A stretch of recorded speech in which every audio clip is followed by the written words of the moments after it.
Olá, tudo bem? Seja bem-vindo ao canal Meu Momento com Deus. Nessa ocasião, nós vamos dar continuidade ao nosso estudo. Chegamos ao estudo de segunda-feira, dia 8 de julho. E essa semana tem sido uma semana bastante interessante, pois estamos vendo ali os primeiros passos do ministério de Jesus. E nós estamos abordando isso dentro do contexto do Evangelho de Marcos, que é o tema do nosso trimestre. Você sabe que antes da gente adentrar o estudo, se a gente conhecer os versos que foram trabalhados e apresentados no dia de hoje, em outras palavras, antes da gente ter acesso às bênçãos que Papai do Céu preparou e reservou para cada um de nós, nós precisamos buscá-lo em a sua presença por meio de uma oração. Hoje não será diferente, tá? Então eu quero convidar você a fechar seus olhos e a orar junto comigo. Vamos orar então? Senhor Deus, estás nos céus, muito obrigado, Pai, por termos mais uma vez a oportunidade de estar aqui diante de Ti, buscando a Tua presença, buscando a Tua face, buscando o Teu reino, Pai. Que nessa ocasião o Teu Santo Bom Espírito venha até o nosso encontro, para que Ele nos ensine a Tua palavra, para que Ele traga luz à nossa mente e a gente possa entender tudo aquilo que o Senhor tem reservado para cada um de nós. Perdoa, Senhor, os nossos pecados. Fica conosco, em nome de Jesus Cristo. Amém. Pois muito bem, o tema do nosso estudo de hoje, você já deve ter visto aí no título, mas eu vou dizer aqui novamente, é um culto inesquecível. A gente viu ali no dia de sábado que algumas coisas no início do ministério de Jesus iriam acontecer. O primeiro foi o chamado ali dos 4 primeiros discípulos, Pedro, André, Tiago e João. Agora nós vamos ver o culto de Cafarnaum. Foi um culto inesquecível, aconteceram muitas coisas. E para que você saiba o que foi que aconteceu, é preciso que você fique comigo até o fim, tá bom? Então vamos lá, eu quero convidar você a abrir sua Bíblia no Evangelho de Marcos, capítulo 1.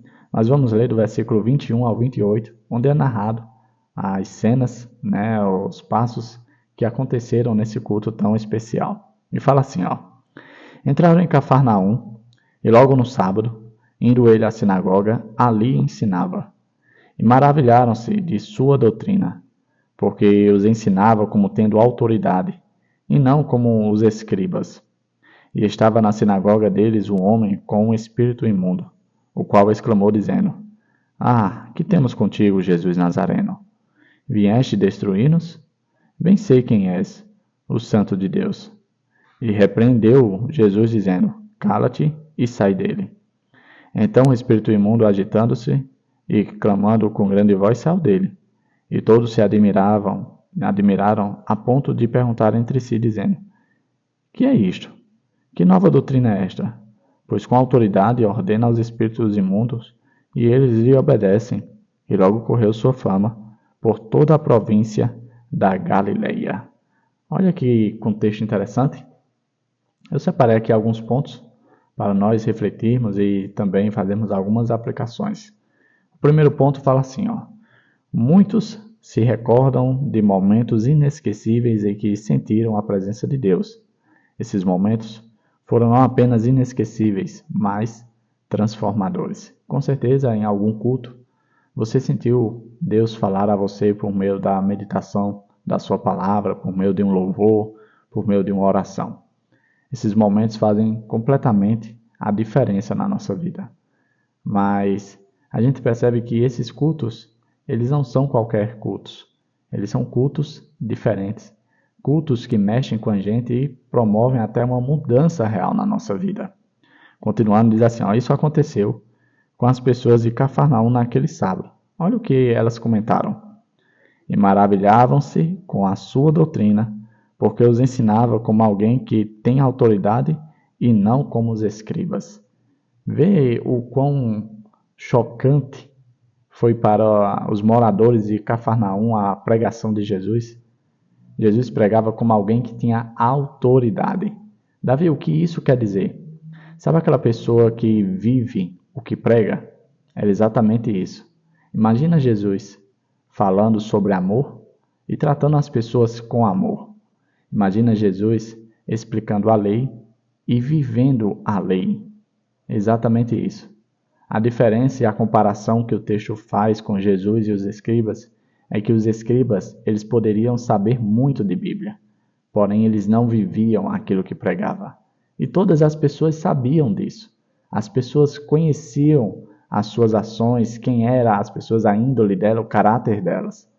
Já Jesus era diferente. Ele não apenas pregava a Bíblia, mas também vivia a Bíblia. E isso deve falar muito a cada um de nós. Porque muitas vezes nós podemos ser bastante conhecedores da palavra, mas estamos deixando a desejar no aspecto de viver a palavra. Jesus chamou a atenção a esse aspecto. Um outro ponto que eu destaquei fala assim, pense no significado das palavras ditas pelo demônio, que reconheceu Jesus como o Santo de Deus. A gente percebe que quando Jesus veio a primeira vez, as pessoas não souberam identificar, as pessoas que deveriam, os judeus ali da época, que deveriam estar aguardando, deveriam estar acompanhando o cumprimento profético da vinda do Filho de Deus, elas deixaram para lá. E até mesmo os espíritos maus, como o texto falou aqui, o espírito imundo, reconheceu quem era Jesus. E aquelas pessoas que estavam ouvindo não tinham reconhecido, não tinham percebido que ele era uma pessoa diferente, que ele não era comum, que a forma dele falar, a autoridade que emanava dele, vinha diretamente do céu.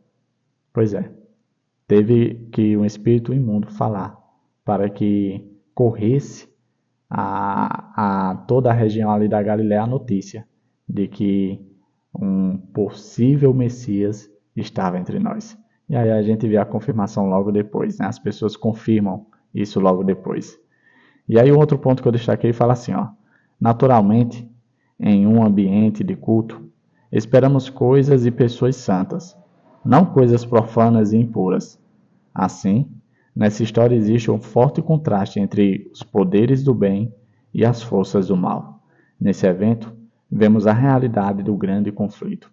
Às vezes a gente pensa que o grande conflito se limita apenas às questões que acontecem dentro de nós, de tipo, eu devo ou não fazer isso, eu devo ou não pensar dessa forma, mas a gente percebe que o grande conflito ele está em todo lugar. Ele acontece até mesmo dentro de um culto, onde deveria ser um momento dedicado ao Senhor. Mas a gente sabe que nem todas as pessoas podem estar no espírito de adoração, e assim se deixam ser levadas, se deixam ser influenciadas pelas forças do mal. E nós precisamos estar atentos a isso, porque se nós ficarmos vulneráveis, ou seja, não vigiarmos, nós poderemos também ser entrelaçados pelas redes de Satanás. E um outro ponto que eu destaquei fala assim, a ordem para que o demônio saísse do homem é totalmente compreensível, Mas o que dizer da ordem cale-se?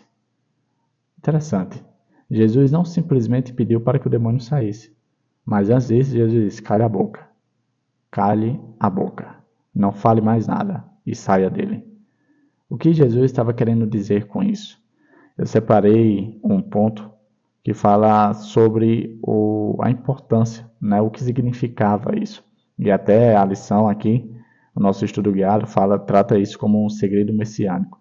Porque naquela época, o que acontecia? Havia uma forte pressão popular de que quando o Messias viesse, ele iria libertar o povo do jugo romano. Jesus sabia que se isso se espalhasse com tanta rapidez e facilidade, poderia atrair a atenção do poder romano e poderia dificultar ainda mais a pregação do Evangelho. Percebe que isso de fato tem o dedo de Satanás em querer anunciar tão rapidamente quem era Jesus? O propósito não era simplesmente identificar, mas com certeza atrapalhar o avanço do Evangelho. Por isso que Jesus, com toda a sua autoridade, ele mandou o demônio calar a boca e dizer, olha, ainda não é a hora deles saberem quem eu sou. As pessoas precisam conhecer o reino de Deus, precisam conhecer o Evangelho de Deus, a bendita esperança que está disponível e à disposição de cada um deles. Se fossem antecipadas as coisas, Jesus enfrentaria uma grande, vamos dizer assim, complicação em todo o seu ministério. Mas aí não foi assim que aconteceu. Jesus, com seu poder, com a sua autoridade, freou ali a boca do demônio e assim conseguiu continuar com todo o seu plano, pois ele viveu o plano que ele tinha desenvolvido para a salvação de todo aquele que nele crê. Por último, o ponto que eu destaquei fala assim: com o tempo, ficou claro que a identidade de Jesus não podia ser escondida, e a verdade de quem ele era se tornaria o centro do Evangelho. As pessoas precisam não apenas saber quem é Jesus, mas também tomar uma decisão sobre como responderão à sua vinda ao mundo e ao significado dessa vinda para eles. O que é que muda na sua vida ao saber que Jesus veio a primeira vez, morreu na cruz do Calvário para a remissão do nosso pecado, pagou o preço do pecado que era a morte? O que é que muda isso na sua vida? Será que você não consegue refletir nada a respeito disso? Eu creio que sim, você consegue. Só que aí a gente tem que ir além. Jesus voltará pela segunda vez. Ele vem buscar o seu povo, ele vem acabar com o pecado, ele vem acabar com essa realidade da maldade que está em todo o canto. Ele vem acabar com tudo isso. E o que é que isso chama a sua atenção? Será que você não deve ficar impactado da mesma forma que os moradores, aquelas pessoas que estavam na sinagoga, ficaram? Pois a simples presença de Jesus deve despertar em cada um de nós uma verdadeira mudança. Um simples refletir de tipo: que vida eu estou levando? E como devo me preparar para mais uma vez receber o meu Messias? Chegamos a mais um fim do nosso estudo guiado. Hoje abordando o tema um culto inesquecível. Que todo momento que nós estivermos na presença de Deus, de fato seja inesquecível.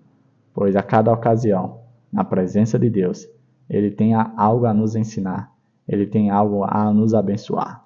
E como a gente viu hoje, não foi diferente. Que o Papai do Céu continue falando com o seu povo, de todas as formas. Pois de todas as formas o seu objetivo é salvar. É isso. Papai do Céu te abençoe, te guarde, te proteja. E claro, que Ele te traga aqui novamente amanhã, para mais uma vez termos o nosso estudo guiado. Até a próxima e tchau, tchau.